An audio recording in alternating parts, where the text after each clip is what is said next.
Luc Châtel, vice-président délégué désormais de l'UMP et toujours ancien ministre de l'Éducation nationale et l'invité de Preuve par Trois. Bonsoir. Bonsoir. Et merci d'être avec nous ce soir pour commenter bien sûr la crispation autour du mariage gay et puis la décrispation qui reste à prouver à l'UMP. Andrea Bambino de l'agence France Presse, notre partenaire, et puis Perrine Tarnaud de Public Sénat nous rejoindront tour à tour. D'abord Luc Châtel, à quelques jours de la manifestation parisienne, mais enfin, et la mobilisation est nationale des opposants au mariage pour tous. Vous, votre opposition personnelle ne va pas vous conduire à descendre dans la rue. Pourquoi ? Moi, j'ai expliqué à plusieurs reprises ma position. Je suis favorable à une évolution des droits des couples homosexuels et je défends d'ailleurs une proposition de loi qui a été rédigée par mon collègue Daniel Fasquelle, député du Pas-de-Calais, sur une alliance civile, c'est-à-dire l'idée de faire évoluer les droits civils des couples homosexuels. L'amendement est déposé ce mardi soir, oui. Et nous présenterons demain matin cette proposition de loi.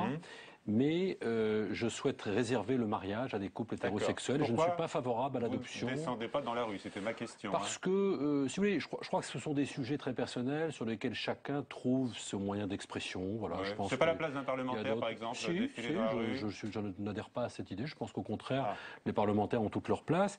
Par le passé, il y a eu des rendez-vous importants de manifestations de parlementaires, y compris de droite. Je pense évidemment au grand moment de rassemblement pour défendre l'école libre. Donc moi, ça me choque pas du tout. Et je pense que l'UMP a toute sa place, mais à titre personnel, j'ai d'autres moyens d'expression. J'organiserai des débats dans mon département, dans ma circonscription, et je présenterai donc cette proposition de loi sur une évolution du droit civique. Mais je pense qu'il y aura un vrai retentissement, parce que je sens une vraie émotion, et surtout une méthode du gouvernement qui ne convient pas à la gravité de l'enjeu. Mais quand même, le fait de ne pas rejoindre les manifestants dans la rue, c'est une sacrée différence avec votre président, Jean-François Copé, presque votre mentor, j'ai envie de dire. Vous avez mené ce combat avec lui en fin d'année dernière. Écoutez, j'ai soutenu Jean-François Copé parce que je pense que il a tort ce sera un bon président de l'UMP. Non, je pense que c'est d'abord, encore une fois, sur des sujets de société, chacun s'exprime comme il le souhaite. Nous avons d'ailleurs une liberté de vote au sein du groupe UMP pour ce projet de loi. Et ensuite, Jean-François Copé a des convictions bien armées. Plus que vous sur le sujet, alors donc. Non, nous avons chacun des convictions. Mais il est plus convaincu au point d'aller dans la rue, lui. Non, simplement il pense que c'est un bon moyen de se mobiliser face au gouvernement. Et je pense qu'il y aura beaucoup de monde d'ailleurs dimanche sur ce sujet. Donc c'est pour des arrière-pensées politiques en quelque sorte. Non. C'est vraiment parce que c'est un projet du gouvernement, une réforme. C'est pour empêcher le vote de cette mesure que nous considérons comme inadaptée à la société d'aujourd'hui. Voilà. Oui à une évolution des droits des couples homosexuels, non à l'adoption et non au mariage que nous souhaitons réserver aux couples hétérosexuels. Vous dites que ça ne correspond pas à l'évolution de la société. Et pourtant, un sondage IFOP pour le Pèlerin magazine montre que les Français sont pour le mariage homo à 60%. Est-ce que c'est un combat d'arrière-garde que vous menez? Non, nous ne menons pas. Encore une fois, certains voudraient caricaturer l'image et la position de l'UMP parce que, et j'ai vu d'ailleurs des propos très, très choquants sur ce sujet. Lesquels? J'ai vu par exemple... Parce que vous choquez beaucoup avec vos propos, on va y revenir. On va voir. Mais quand on donne le sentiment que parce qu'on serait contre le mariage homosexuel, on serait, y compris homophobe, on serait opposé. Absolument pas. Nous défendons... Il y a beaucoup d'homophobie chez certains opposants au mariage gay. On le voit sur les sites, on l'entend même parfois. Ils ne sont pas à l'UMP. L'UMP a toujours défendu des positions qui sont des positions contre l'homophobie. J'ai moi-même, au ministère de l'Éducation nationale, promu un enseignement, une sensibilisation à l'homophobie dès le plus jeune âge, parce que c'est un vrai sujet chez les jeunes hommes et chez les jeunes filles dans nos lycées. Justement, c'est l'un des arguments qui est mis en avant par votre successeur, Vincent Peillon, qui dit attention à ces débats que veut organiser l'enseignement catholique. D'ailleurs, on parle de l'enseignement catholique, mais j'ai l'impression que les établissements concernés sont assez peu nombreux, finalement. Attention à ne pas stigmatiser les homosexuels à travers ce débat, sachant que les écoliers, les scolaires, les adolescents homosexuels ont un taux de suicide beaucoup plus élevé. Oui, mais précisément, je trouve ce raccourci extrêmement choquant. Le ministre de l'Éducation nationale laisse penser par ses propos que, de par l'attitude et les débats dans les établissements scolaires, on pourrait avoir une augmentation du nombre de suicides chez les jeunes. C'est scandaleux de prononcer de tels propos. Ensuite, je trouve un peu curieux qu'un gouvernement qui accepte que dans tous les établissements publics, on organise des débats sur des sujets divers et variés. Je ne vous citerai pas le nombre d'associations partenaires de l'éducation nationale qui organisent des sensibilisations, des débats dans les lycées, et qu'on refuse sur un sujet aussi important que l'avenir de la famille, de son organisation, que le mariage homosexuel, on refuse des débats dans nos établissements scolaires. Vous savez bien qu'il ne s'agit pas de débat en l'espèce. Par exemple, le responsable de l'enseignement catholique, M. Delabarre, a persisté et il a signé aujourd'hui dans une mise au point devant la presse. Et on comprend bien qu'il ne veut pas organiser des débats. Il le dit lui-même. Il pose comme postulat qu'il faut s'opposer à ce mariage pour tous. Non, mais si vous voulez, il faut bien expliquer à nos téléspectateurs que la loi Debré, en gros, qui prévoit la mise en œuvre des établissements privés sous contrat. Il y a un principe fondamental qui est le contrat d'association, mais qui est aussi le caractère propre. C'est-à-dire que dans les établissements privés sous contrat, on ne fait pas qu'enseigner les programmes de la République, on transmet des valeurs. On y est obligé. On est obligé, et ça se passe très bien depuis 50 ans. Et je rappelle qu'il y a 20% des élèves qui sont dans les établissements privés sous contrat, et que l'établissement privé sous contrat fait partie intégrante du service public de l'éducation nationale. Simplement, on doit respecter, et le ministre en premier lieu, ce caractère propre de chaque établissement. C'est-à-dire, mais ça n'a pas été contesté. C'est dans la loi Debré. En étant associé. Donc le ministre doit revenir sur la loi Debré. Non, la loi Debré n'a pas dans son évolué. application. Non, elle n'a pas évolué. Certains considèrent que quand on est associé au service public de l'éducation nationale, eh bien, on doit s'interdire une approche confessionnelle et partisane. Mais attendez, il ne s'agit pas d'enseigner, de contrôler ces disciplines. Il s'agit de transmettre des valeurs. Il s'agit d'un projet éducatif qui est d'ailleurs choisi par les familles. Si les familles choisissent délibérément d'inscrire leur enfant dans un établissement privé sous contrat, c'est souvent sur la base d'un projet dénoncent leur propre instrumentalisation. Parfois ça arrive, c'est arrivé. Écoutez, on peut trouver-moi des exemples. Un établissement religieux, par exemple, à Saint-Lô. Oui, mais écoutez, trouvez-moi des exemples. Regardez le nombre d'élèves qui sont dans les établissements privés sous contrat. Regardez la façon dont ça se passe depuis 50 ans maintenant dans la loi Debré. Et moi, je regrette qu'on soit dans une logique d'affrontement. On voudrait ressusciter la guerre scolaire, qu'on ne s'y prendrait pas autrement. Non, la gauche vous rassure, il n'y aura pas de guerre scolaire. Voilà ce qu'elle répète. Oui, mais ça, elle dit, ça ne sera pas comme la guerre Copé-Fillon. Ça, ce sont les paroles. Moi, je regarde les actes. Et aller dans le sens de ce que vient de faire le ministre de l'Éducation nationale. Demander aux recteurs de dénoncer, j'allais dire, les mauvais chefs d'établissement. C'est-à-dire ceux qui organiseraient des débats qui seraient contre l'avis du gouvernement. Alors d'un côté, on veut enseigner de manière précoce la philosophie, apprendre le débat à nos lycéens. Et de l'autre, on refuse un débat sur un sujet aussi important que l'avenir de la famille dans notre pays. Mais dans quel monde vivons-nous? Je pose la question. Voilà, donc là, il y a un clivage clair et net entre vous et Vincent Peillon, et il y en a d'autres, évidemment. D'ailleurs, vous avez eu des mots très très durs concernant son action au ministère. Vous parlez d'un noyautage du ministère de l'Éducation nationale. Moi, je juge encore une fois les faits. Préoccupant, dites-vous. J'ai parlé d'une purge, oui, je prononce le mot. C'est pas le cas à chaque alternance, des recteurs qui valsent, des inspecteurs généraux qui changent. Pas dans ces proportions. Si vous voulez avoir remplacé les 3 principaux directeurs généraux du ministère, 3 directeurs centraux, l'inspecteur, le doyen de l'inspection générale avant le terme de son mandat, ce qui n'arrive jamais, 14 recteurs qui ont changé sur 30. C'est une véritable purge, y compris jusqu'au directeur de cabinet du ministre qui a été remercié discrètement pendant les vacances scolaires. Donc oui, nous assistons à une reprise en main qui est une reprise en main politique. On voit bien dans les nominations que ce sont des amis proches du pouvoir qui sont nommés, alors que, en ce qui me concerne, mes prédécesseurs et moi-même, nous nous étions interdits de faire ce type de nomination. C'est-à-dire que c'était sur la base de compétences, et nous avons nommé de nombreux recteurs, de nombreux directeurs d'administration centrale qui n'étaient pas du tout proches de l'UMP. Alors, il y a des mots très durs que l'on entend aujourd'hui concernant et contre Vincent Peillon. Par exemple, l'avocat et député Front National Gilbert Collard, désormais, il appelle à l'écraser du pied gauche sa porte-bonheur. Voilà ce qu'il dit du ministre Vincent Peillon. Ce sont des propos inacceptables. Voilà, je ne me reconnais pas dans ces méthodes, dans ces pratiques.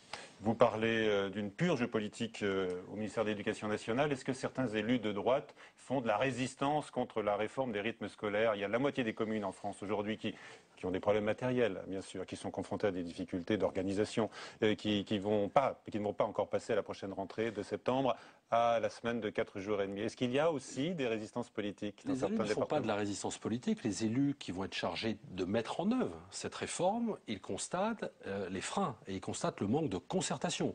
Je note d'ailleurs qu'aujourd'hui même, le Conseil supérieur de l'éducation vient de retoquer le texte chargé de mettre en œuvre cette réforme. Ce qui prouve bien, puisque ce sont les organisations syndicales principalement, qu'il n'y a pas eu la concertation nécessaire. Et c'est un vrai désaveu pour le gouvernement. Donc les élus locaux... Le fait que la moitié des communes, par exemple, ne suivent pas, demandent un délai supplémentaire, moi, je suis maire une dérogation pour un an. Je suis maire de Chaumont. Oui. Mes services sont en train d'évaluer l'impact financier d'une telle mesure. Mais dans mon département de la Haute-Marne, le Conseil général a chiffré à 800 000 €, c'est-à-dire 2,5 points de fiscalité. Qui va payer ? Le contribuable. Donc on voit bien qu'il n'y a pas eu l'anticipation et il n'y a pas eu la concertation qui était nécessaire à la mise en œuvre d'une telle réforme. On a eu des débats sur cette réforme des rythmes scolaires que vous aviez lancé d'ailleurs. Absolument. Et d'ailleurs, il y a un consensus sur cette réforme. Il y a un consensus pédagogique. Sur la réforme des rythmes scolaires. Oui. Il n'y a pas de consensus sur le petit bout de la lorgnette qui est le rétablissement du mercredi matin. On prend le sujet par le petit bout de la lorgnette. La réforme des rythmes scolaires, ça n'est pas la classe le mercredi matin. La réforme des rythmes scolaires, c'est réfléchir à une meilleure organisation sur l'année. Je vois que le gouvernement a décidé de renoncer à la modification des vacances scolaires. C'est une modification sur l'ensemble de la semaine. Et c'est l'idée qu'au total, on répartisse les enseignements entre les enseignements disciplinaires et les pratiques accompagnées, sportives, culturelles et autres. Bon. C'est ça le vrai sujet de rythme scolaire. D'un mot, là, vous donnez quelle note à votre successeur, Vincent Moi, je ne suis pas chargé de noter. Ah bon, quand même. Là, vous vous chargez quand même de l'égratigner. Non, mais non, si vous voulez, d'abord, je ne suis pas de ceux qui, tous les matins, font un communiqué pour commenter l'action de mon successeur. Il se trouve qu'en ce moment, je suis sorti du bois, si je puis dire, à 2 reprises sur avec le fusil. Sur la question des rythmes scolaires et sur la question la circulaire sur l'enseignement privé, parce que j'étais choqué d'une telle attitude. Bon, un mot sur un autre ministre, Jérôme Cahuzac, ouverture ce mardi d'une enquête préliminaire pour blanchiment de fraude fiscale. Donc voilà, la justice va tenter de vérifier s'il a détenu ou non un compte bancaire en Suisse. Le ministre du Budget estime qu'il va sortir blanchi, il se réjouit. C'est le sort que vous lui souhaitez ? Mais moi, je ne souhaite rien à personne. C'est-à-dire que je souhaite que la démocratie fonctionne et que la justice fasse son travail. Donc je me réjouis de l'ouverture de l'enquête préliminaire pour que la justice fasse son travail. Nous sommes dans un état de droit. Moi, je n'ai pas d'informations sur ces prétendues accusations. Et donc, je laisse le soin à la justice de mon pays de faire son travail. Que pensez-vous de la défense jusqu'à présent de Jérôme Cahuzac, qui nie en bloc et en détail, selon son expression. Vous ne le croyez pas, vous, sur parole? Non, mais moi, je ne fais pas de procès d'intention comme M. Cahuzac et ses amis en ont fait à l'époque à Éric Woerth. Et je considère que nous sommes dans un état de droit où la présomption d'innocence fonctionne. Donc c'est à la justice, et seulement à la justice, de déterminer si M. Cahuzac est coupable ou non. D'accord. Pas de tendresse, parce que j'avais quand même noté depuis quelques semaines...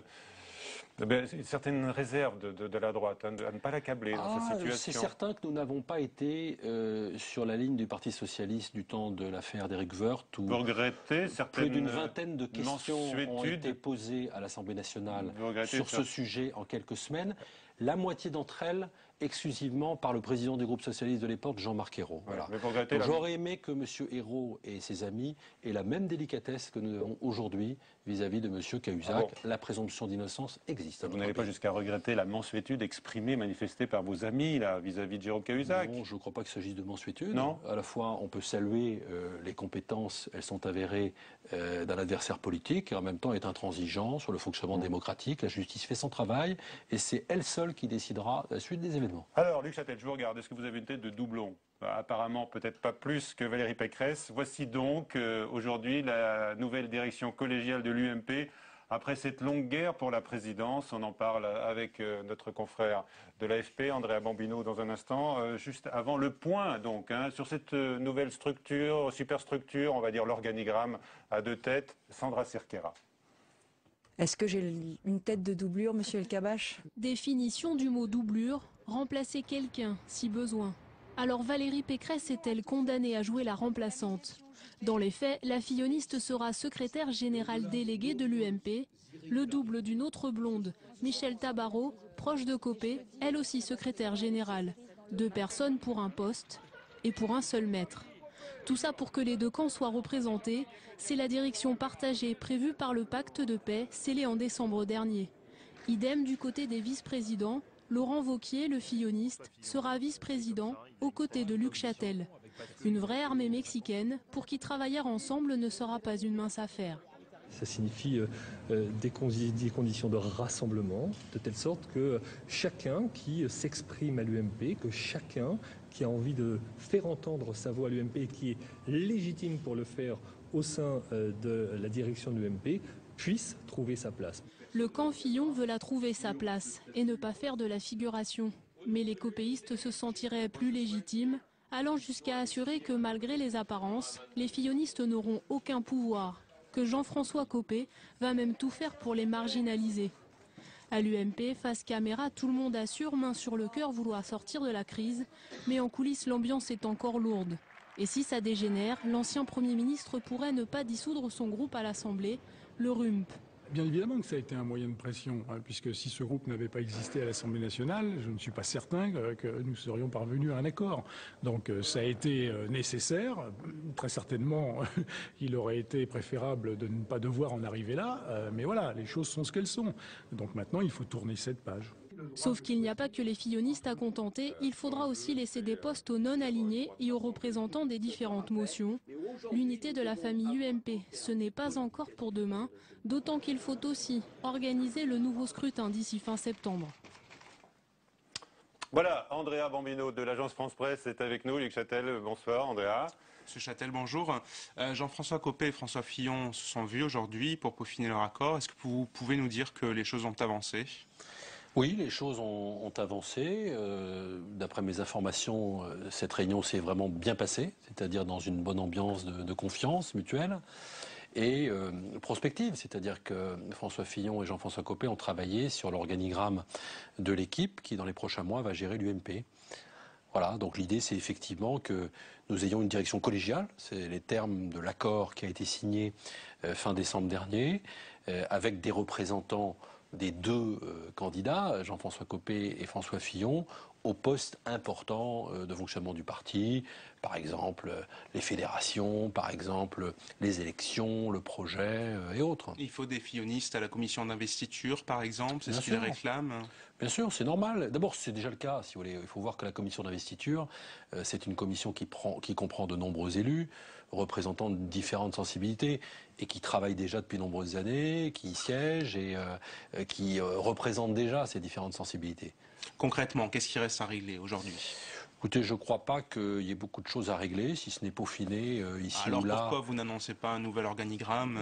Parce qu'il est prévu d'ici la fin de la semaine qu'il y ait un accord définitif sur la composition de tous les noms, l'organigramme, de manière à ce qu'il y ait la dissolution du groupe Rassemblement UMP et que nous nous retrouvions tous mardi prochain pour l'ouverture de la rentrée parlementaire au groupe UMP. Donc les choses, là, en tant que vice-président délégué de l'UMP, vous nous dites que les choses vont assez vite pour que le groupe soit Absolument. dissous. Je pense que les conditions sont réunies pour la dissolution du groupe Rassemblement UMP en début de semaine prochaine. Quand est-ce que vous rencontrez ou avez-vous déjà rencontré votre doublure, monsieur Wauquiez ? J'ai déjà, bien sûr, rencontré Laurent Wauquiez, c'était à la fin du mois de décembre. J'ai rencontré Valérie Pécresse. Vous savez, on se parle, mais on s'est même parlé pendant la campagne.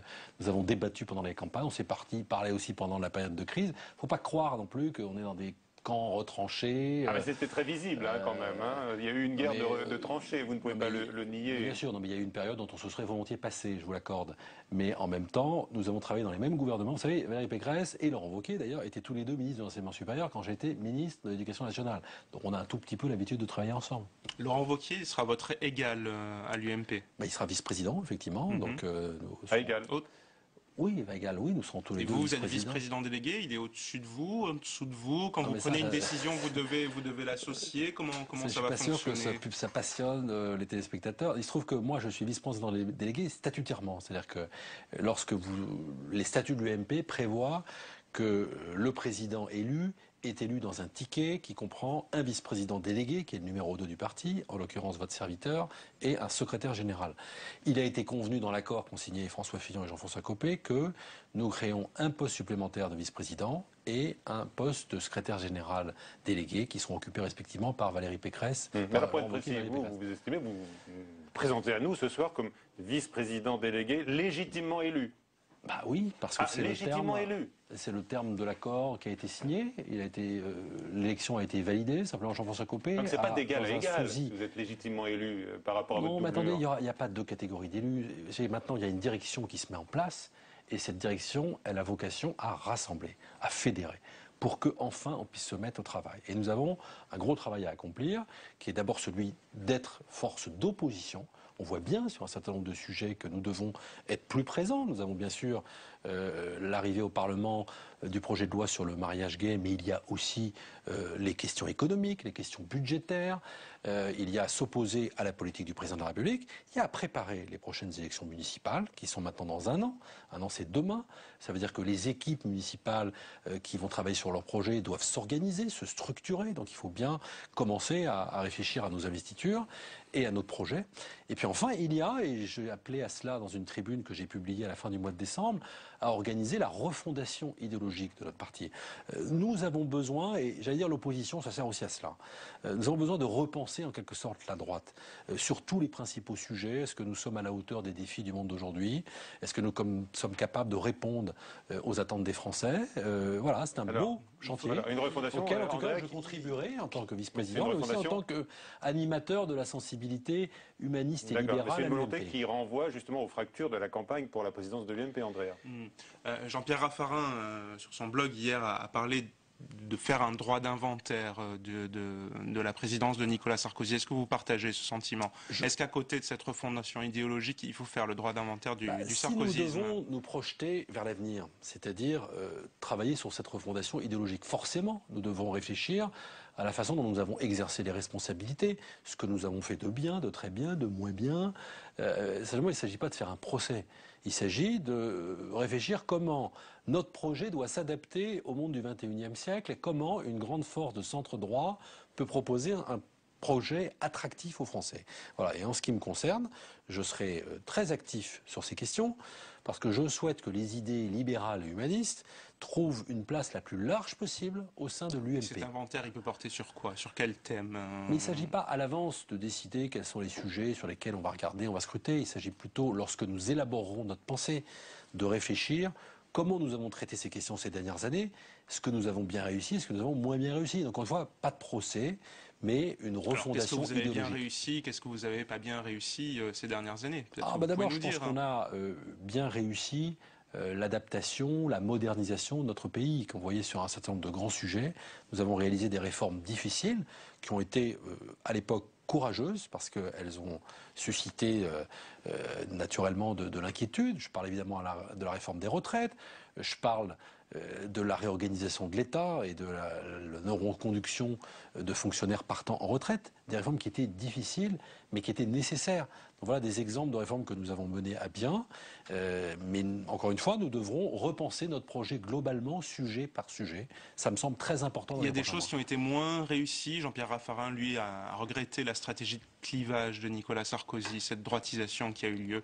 Vous partagez ce sentiment? Non, alors si vous voulez, la presse de manière générale, je n'accuse pas les médias, mais les observateurs ont retenu droitisation. Ils l'ont fait aussi par la campagne de Jean-François Copé. C'est le terme qu'utilisait Jean-Pierre Raffarin. Moi, ce que je constate, c'est que l'UMP, pour réussir, elle doit marcher sur deux jambes. C'est-à-dire que d'un côté, il faut, sur les questions régaliennes, parler au peuple de droite.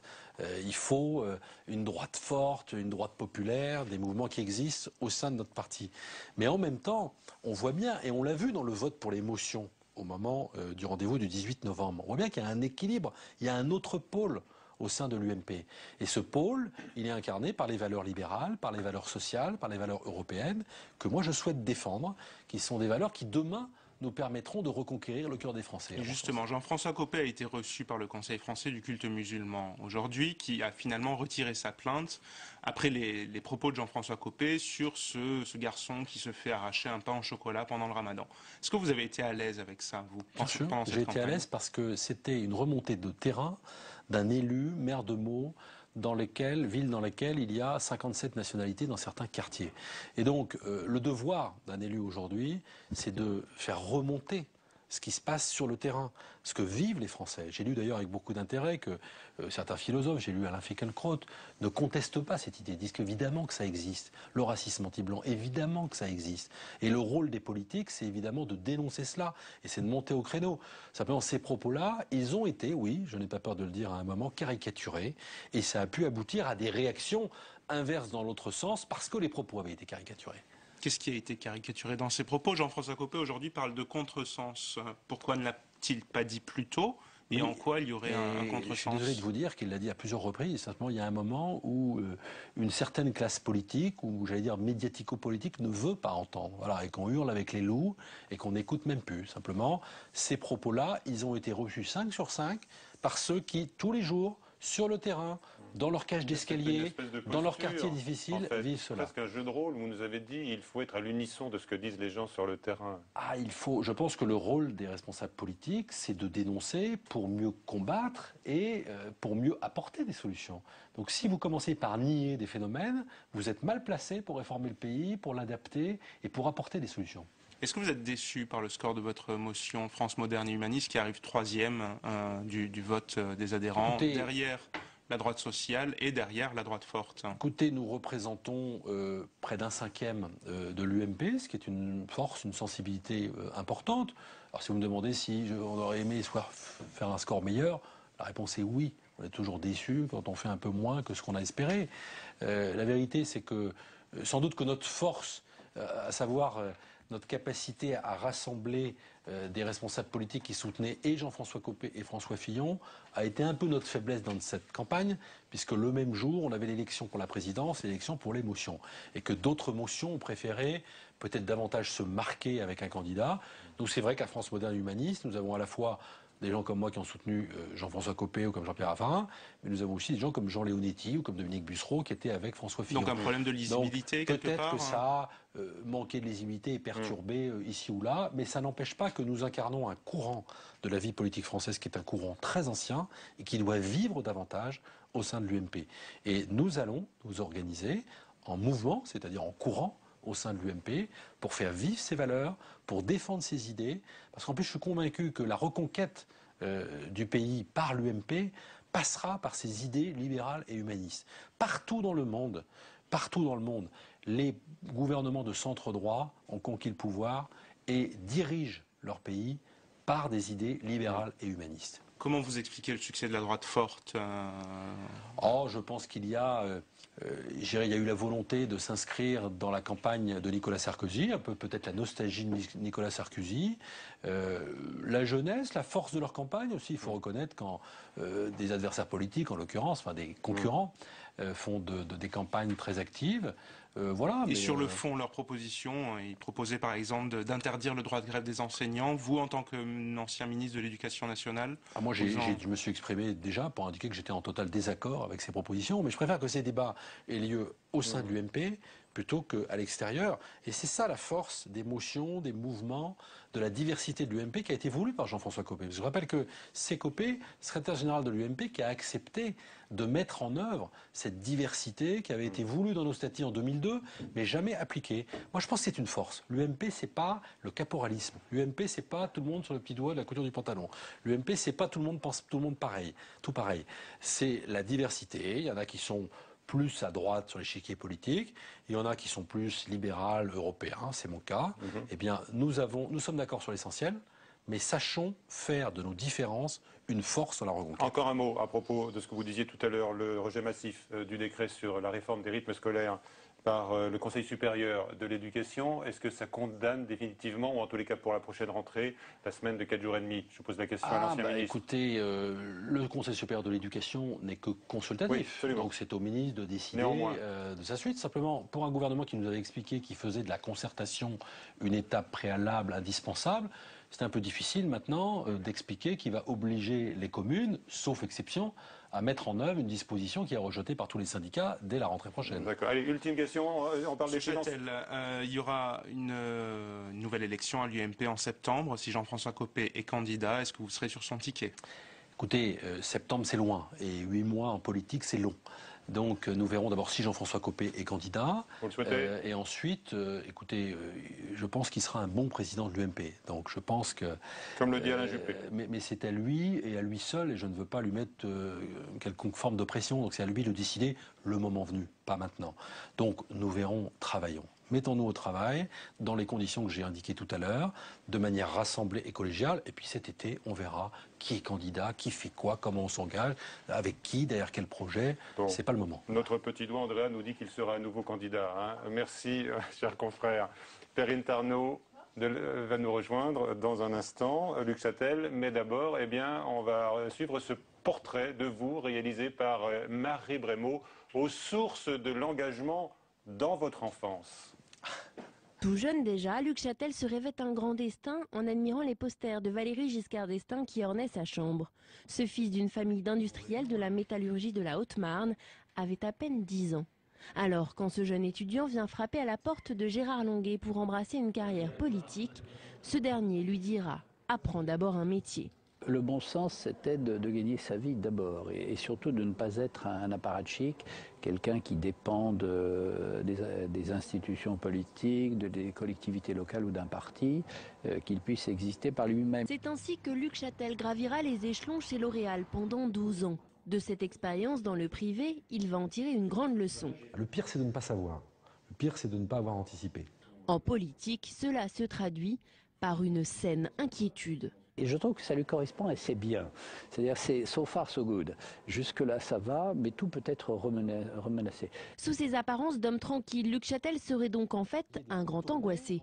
Pas étonnant donc qu'il ait répété une dizaine de fois son entretien avec Nicolas Sarkozy en vue d'entrer au gouvernement.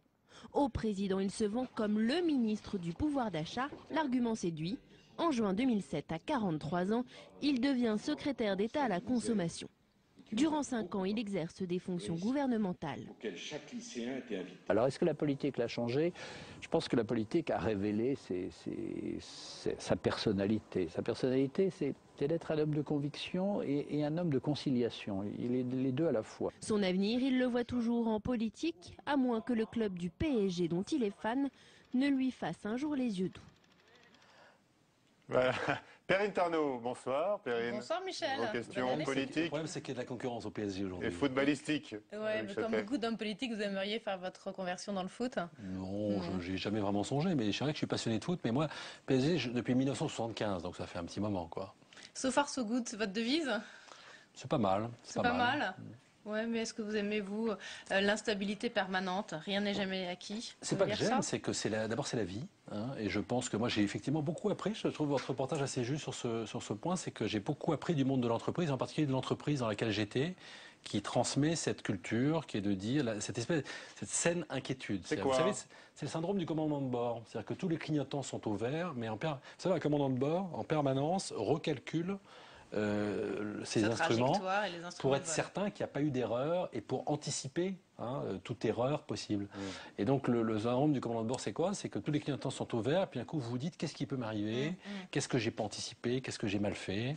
C'est aussi la capacité à se remettre en question, tous les matins, de se dire tiens, j'ai décidé ça hier, mais est-ce que je peux pas améliorer, faire évoluer ma décision. Donc c'est vrai que le monde de l'entreprise m'a beaucoup appris. Donc le marketing de L'Oréal appliqué à la politique, ça marche. Le marketing et les ressources humaines. Parce que je rappelle que j'ai passé 12 ans chez L'Oréal, mais j'ai fait d'abord du marketing pendant 4 ans, mais ensuite 8 ans de ressources humaines. C'est pour ça que c'est comme ça que vous avez pu préparer votre entretien d'embauche au gouvernement auprès de Nicolas Sarkozy. Oui, il paraît que vous aviez beaucoup préparé cet entretien pour rentrer au gouvernement, le persuader de vous prendre au poste de ministre ou de secrétaire d'État à la consommation. Je ne sais pas où vous tenez cette information, mais c'est vrai. C'est vrai. Bien renseigné. La vérité, c'est que Nicolas Sarkozy est un homme de conviction et qu'il écoute les gens et que ce jour-là... Au départ, ce que je n'ai pas dit, c'est que vous n'étiez pas sur la feuille de match du gouvernement. Donc oui, c'est qu'en fait, je savais en rentrant dans son bureau que j'y étais pas, et en sortant du bureau, je me suis dit j'ai peut-être une chance. Comment vous y êtes pris? Non, mais j'ai essayé de lui expliquer par rapport à... Il venait d'être élu, il avait fait... Pendant sa campagne, il avait mis l'accent sur les questions de consommation, de proximité. À Bercy aussi, quand il était ministre des Finances. J'avais beaucoup travaillé avec lui sur ces sujets. Je lui ai dit, il te faut quelqu'un au gouvernement qui traite de ces questions. Et voilà, j'avais donné 2-3 idées. Et il a été à l'écoute. Et puis c'est vrai que j'ai une relation avec Nicolas Sarkozy. Il m'a toujours fait confiance. Une relation de proximité, d'amitié qui a dû jouer aussi ce jour-là. Et un entretien que vous avez répété plusieurs fois avant, hein, je crois. Non, oui, c'est vrai, c'est vrai. Mais vous savez, avec lui, c'est un entretien permanent. Rien n'est laissé au hasard. C'est d'inquiétude, avec lui, ça marche très bien. C'est-à-dire que c'est à chaque réunion, vous sentez que vous êtes sur la sellette, mais ça convient bien. Moi, je préfère être jugé sur mes résultats plutôt que sur des, je sais pas, des quotas ou des artifices. Homme de conciliation, disait Gérard Longuet dans le sujet, homme de pondération, au risque d'apparaître parfois un peu trop lisse. Je sais que c'est le reproche qu'on m'a fait pendant un certain temps. Je pense avoir montré ces derniers temps que j'étais capable d'abord d'avoir des convictions, de les exprimer. Et voilà, ça ne veut pas dire... Oui, je suis plutôt un rassembleur et j'aime bien fédérer les gens, j'aime bien concilier, oui. Plutôt que quelqu'un qui clive en permanence, mais ça n'empêche pas d'avoir des convictions, de les exprimer, de dire ce qu'on pense. Mais est-ce que du coup vous êtes à l'aise derrière quelqu'un qui clive un peu plus? Je pense à Jean-François Copé, par exemple, dans la dernière campagne. J'allais dire peut-être encore plus, parce que peut-être qu'il a besoin, lui, d'avoir à ses côtés quelqu'un qui rassemble, qui écoute.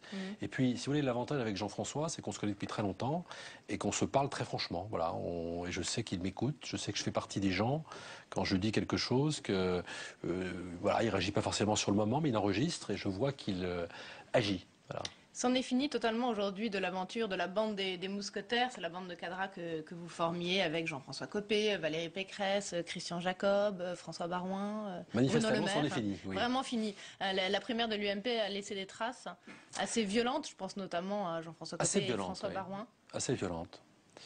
Non, c'est vrai, c'est un peu une désillusion. Alors peut-être que nous avions trop, avec votre aide d'ailleurs, vous, les journalistes politiques, mais trop misé sur cette... en imaginant que cette bande de 6, c'était un vrai projet politique, alors que c'était finalement plutôt une bande de copains qui se réunissaient pour échanger sur la situation politique du moment et envisager des perspectives. Mais c'est vrai qu'il y a eu une violence entre certains qui... Donnons les noms, rappelons-les. Par exemple, on pense à Baroin Copé. Mais c'est vrai que Jean-François Copé a été... je le dois le dire, atteint, parce que c'est quelqu'un qui, derrière parfois ce masque, qui peut paraître comme un masque, est quelqu'un qui est profondément affectif. Il se rapproche beaucoup de Nicolas Sarkozy sur ce point. C'est-à-dire que c'est quelqu'un qui marche à l'affectif. Et donc c'est vrai que, oui, il pensait peut-être naturellement que, ayant fait une bande de mousquetaires, tous les mousquetaires allaient le soutenir dans sa campagne pour la primaire de l'UMP. Ça n'a pas été le cas. Mais vous pensez toujours... Il n'y a pas de solidarité et d'amitié en politique. Oui, que l'amitié reste une valeur politique. Moi, je crois qu'il y a de l'amitié. D'ailleurs, c'est une des raisons qui m'a fait soutenir Jean-François Copé. Il y a qui était très politique. C'est-à-dire, je pensais que c'était le mieux placé, comme Alain Juppé, pour diriger l'UMP. Mais il y a aussi l'amitié. Oui, moi, je connais Copé depuis très longtemps. Je l'ai vu évoluer. Il a une espèce de ténacité et il est fidèle en amitié, Jean-François Copé. Donc, qu'est-ce que vous diriez en creux sur François Fillon? Oui. Je n'oppose pas l'un à l'autre. Je vais vous dire... Vous avez été ministre aussi, et pas à n'importe quel poste. C'est pour ça que ça n'a pas été facile pour moi. J'ai fait le choix du cœur, de l'amitié, mais en même temps, j'ai tout de suite appelé François Fillon, lui dire, écoute, j'ai été ton ministre pendant 5 ans, j'allais dire, j'ai rien à te reprocher, tu m'as fait confiance, j'ai toujours travaillé en confiance avec lui. Simplement, il y a un moment où dans la vie, il faut faire des choix, où on choisit la bonne personne au bon moment pour le bon job. Ça, c'est les RH qui m'ont appris ça. Et il se trouve que c'était plutôt Copé, voilà. Lors de ses vœux au Conseil constitutionnel, François Hollande a annoncé que les présidents de la République ne siégeront plus de fait au Conseil constitutionnel. Ça, c'est une bonne initiative, bonne décision. C'est pas surprenant, exactement, c'est surprenant de la part de François Hollande, puisque pour une fois, il applique son programme, il l'avait annoncé. Je ne pense pas que ce soit une bonne idée, parce que je pense que le mot sage prend toute sa plénitude avec ces anciens présidents de la République. Je pense que quand on est un ancien... Giscard n'y va jamais, Chirac n'y siège plus pour raison de santé. Et alors, je veux dire, Nicolas Sarkozy va de temps en temps. Oui, je pense qu'on a tort de se priver des compétences de personnalités qui ont exercé les plus hautes fonctions et qui peuvent aider, orienter, le rendu, les décisions du Conseil constitutionnel. Voilà, je trouve ça regrettable. Mais on ne va pas se rouler par terre. Hein. Et la suppression de la Cour de justice, la modification du statut pénal du chef de l'État, est-ce que ça, c'est des réformes constitutionnelles que vous seriez prêt à soutenir? Je suis prêt à les examiner. Voilà, je pense que c'est des sujets sur lesquels on a besoin de consensus et on a besoin de travailler entre l'opposition et la majorité. Simplement, je ne suis pas sûr que le gouvernement prenne le bon chemin et le président de la République dans la façon dont il gouverne aujourd'hui. Voilà, on a plutôt l'impression qu'aujourd'hui, François Hollande est dans une logique de division plutôt que dans une logique de rassemblement. Oui, mais on pourrait quand même trouver un petit peu de consensus politique de gauche et de droite sur les réformes institutionnelles. Le rapport Jospin se rapproche quand même du rapport Balladur qui avait été rendu sous Nicolas Sarkozy. Oui, j'aurais d'ailleurs c'est impossible ce consensus. J'aurais aimé d'ailleurs qu'à l'époque, le Parti socialiste soutienne de manière massive des réformes qu'il avait appelées de ses voeux depuis bien longtemps. Il y a eu seulement quelques personnalités emblématiques, comme Jack Lang à l'époque, pour accompagner le gouvernement précédent dans ces réformes. Donc nous ne serons pas dans la même logique d'ostracisme ou de caricature. Mais encore une fois, quand je vois aujourd'hui François Hollande, j'ai vraiment l'impression du président qui fracture la société. C'est-à-dire qu'il nous avait promis l'apaisement et on a droit à la division. Regardez la façon dont il a laissé faire Jean-Marc Ayrault sur l'affaire Depardieu. Regardez comment il laisse faire certains de ses gouvernements, certains de ses ministres, dans la façon dont ils se comportent. Une logique, j'allais dire presque guerrière. Je pensais que le Parti socialiste avait rangé la guillotine au placard en 1981. Ils l'ont ressorti. C'est pas en opposant les Français les uns et aux autres qu'on sortira ce pays de la crise. C'est le message que je veux faire passer à François Hollande aujourd'hui. A été sorti du site internet de l'Élysée, a-t-on appris? Oui, écoutez, voilà un exemple d'ostracisme. Je vous citais tout à l'heure la purge, un certain nombre de postes de la haute fonction publique, la façon dont le préfet de police de Paris a été débarqué de manière tout à fait inacceptable, alors que c'est un homme de grande qualité, c'était le président de l'association des préfets. Il défend le dialogue devant les autorités religieuses? Écoutez, on assiste encore une fois à un double discours et à deux poids deux mesures, puisque François Hollande a fait campagne sur l'apaisement, la République rassemblée, et depuis qu'il est en œuvre, à chaque fois qu'il se présente une occasion, on a l'impression qu'il divise les Français. C'est encore le cas pour ce mariage homosexuel où nous nous demandons des débats. C'est un sujet... Mais le chef de l'État a raison de rappeler que c'est le législateur qui décide. Bien sûr, c'est le législateur qui décide. Simplement, on ne peut pas d'un côté nous expliquer qu'il faut une démocratie moderne qui est basée sur la concertation, sur l'écoute, et sur un sujet aussi important que l'évolution de la famille, ne pas accepter qu'il y ait de grands débats. Et moi, je regrette cette absence de débat que nous demandons au niveau de l'UMP. J'avais une dernière question au vice-président de l'UMP sur les finances de votre mouvement. Elle plonge dans le rouge, ça vous inquiète? Et imaginez que demain, l'invalidation des comptes de campagne de Nicolas Sarkozy soit confirmée. Alors là, vous auriez un trou supplémentaire de 11 millions d'euros. C'est un parti en ruine, un parti en faillite. Pas en faillite, mais en tout cas un parti qui va devoir faire des économies et qui va devoir serrer la vis à tous les niveaux. Mais si tu veux, c'est une bonne école pour reprendre le pouvoir derrière, puisque c'est ce qu'il faudra faire au plus haut niveau de l'État. Merci beaucoup Luc Châtel d'avoir été avec nous. Merci Perrine. Merci à vous. Merci, bonsoir à tous et à très vite.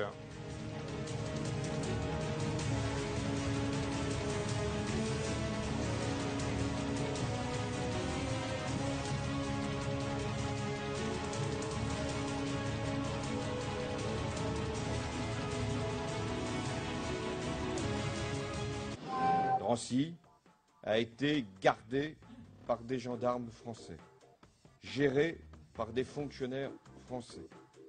Les enfants qui ont été amenés ici de Pithiviers ou de Beaune-la-Rolande avaient été arrêtés par des policiers français. La mémoire est aussi un enjeu d'actualité. Régulièrement, les commémorations font l'objet de débats et polémiques entre la droite et la gauche, mais aussi à l'intérieur même de chaque camp. Alors faut-il pratiquer la repentance, tenir compte du contexte pour expliquer l'histoire et comment transmettre la mémoire du passé aux jeunes générations? Cette semaine, nous déshabillons en tout bien, tout honneur les politiques en costume d'historien. Déshabillons-les, présenté par Hélène Risser, demain à 18h15 sur Public Sénat.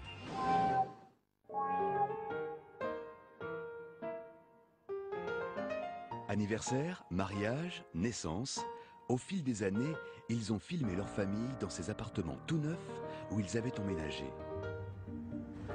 On se retrouvait tous à démarrer ensemble dans cette nouvelle cité. C'était dans l'Essonne, et cela avait le parfum du bonheur. Nous sommes arrivés donc dans la tour en 1973. Elle n'était pas encore totalement habitée. Et on n'avait pas du tout l'impression de vivre dans un immeuble insalubre ou dans un quartier pourri. Ils ont filmé les grands ensembles.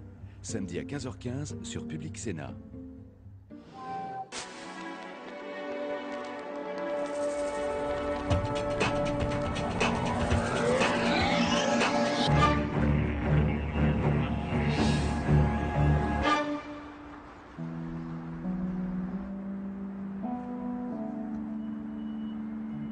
Regardez cette vue, Paris, Paris dans toute sa splendeur. Pendant 3 siècles, eh bien, ce panorama des rois, des reines, des empereurs l'ont contemplé, scruté parfois depuis la terrasse d'un des plus prestigieux châteaux de l'histoire de France. Bonjour à tous, eh bien, ce château, celui de Saint-Cloud, n'existe plus. C'est l'histoire qui l'a détruit et seule la végétation trace aujourd'hui encore son architecture disparue. Paradoxe, c'est un obus français qui l'a détruit dans cette période trouble et souvent oubliée de la guerre de 1870.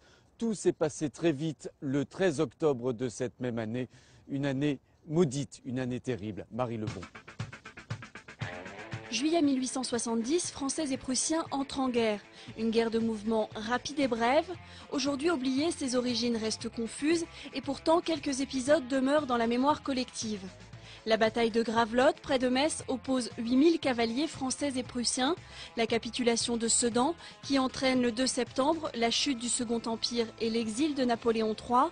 Et plus tard, la perte de l'Alsace et de la Lorraine lors de la signature de l'armistice à Versailles en janvier 1871.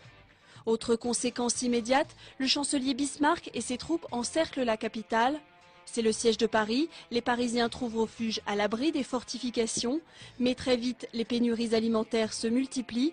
On manque de tout, dans les eaux et jardins on abat les animaux pour se nourrir et pour survivre. C'est des terrasses du domaine de Saint-Cloud que l'état-major prussien observe le siège, un quartier général à portée des tirs des bastions français. L'obus fatal part du Mont Valérien et enflamme le château. Après avoir été pendant des siècles le théâtre de l'histoire, Saint-Cloud disparaît dans les flammes sous le regard impassible des forces prussiennes. Je rejoins Sylvie Glaser, qui est administratrice du domaine national de Saint-Cloud. Bonjour madame. Bonjour monsieur. Alors, il n'y a plus aucun doute, aujourd'hui il n'y a pas de querelle d'historiens, c'est bien un obus français qui a frappé le château de Saint-Cloud. Ah oui, tout à fait. L'obus qui a été tiré le 13 octobre 1870 provenait du Mont Valérien et est tombé dans la chambre de l'empereur. Il était bien français. Alors, je voudrais qu'on dise un petit mot de la situation de cet ancien château. Paris est vraiment tout proche, mais Versailles n'est pas loin non plus. Bref, c'est un endroit idéal pour un roi, une reine ou des empereurs. Oui, alors c'est vrai que Saint-Cloud était entre Paris et Versailles. On s'arrêtait à Saint-Cloud en allant voir le roi ou au retour. Et ce n'est pas pour rien d'ailleurs que c'était la résidence du frère de Louis XIV, Philippe d'Orléans. On l'appelait monsieur, a beaucoup agrandi cet ancien pavillon de chasse. Il y a une autre personnalité extrêmement attachée à ce château de Saint-Cloud, c'est Marie-Antoinette. Oui, alors en 1785, Marie-Antoinette acquiert le château de Saint-Cloud comme bien personnel. Elle y passera son dernier été. Elle recevra Lafayette, auréolé de ses succès de la guerre d'indépendance aux États-Unis. Et il y aura aussi une entrevue beaucoup plus, je dirais, secrète, qui est l'entrevue avec Mirabeau. Il y a l'Empire qui a marqué cet endroit. Déjà le premier Empire, en tout cas ses prémices, le 18 Brumaire, c'était ici, à quelques mètres seulement, dans l'orangerie qui existait alors. Exactement là, effectivement.